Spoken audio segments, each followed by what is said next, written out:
Sa bangka, life jacket po ma'am yung ano, meron po. Okay po yun.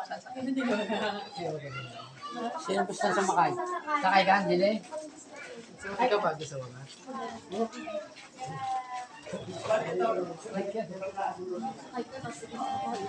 Yan, limahan na yan. Sa buwan na. May senior ID, 20% discount. Kayak ma'am, kayo po yung magsasagwan. Bili ka po magpasagwan, sir, pero mag-add lang kayo para sa buwan.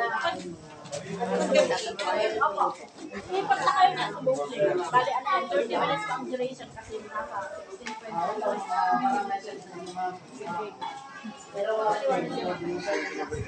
Napulusan lake. Kasi kasama ang kayaking sa activity. Pagdating doon sa kubo na yun, nandun yung train sa likod. So, aakyat na ma'am. Dito na yung trekking. So, abutin ka ng 4 na oras bago mo marating. Ito yung camping site. Tapos mula naman dito, 3 hours pa papunta sa crater ng Bugan. So, balik itong Bugan.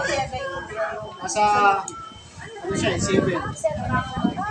Kaya sama ito sa major plan. Pero ang elevation niya ka ma'am, ano lang, mababa lang.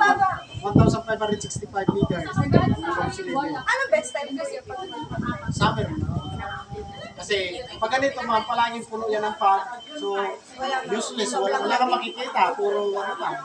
Walang background. Maganda pag summer kasi talaga, pati mo yung volcano kita dyan. Yung banday mo yun. Sa 7 dito pa lang or kasama yung 7 hours lahat. Papunta pa lang ng crater ma'am. Pag pabalik, kaya ng mga 5 hours. So, bali, ano?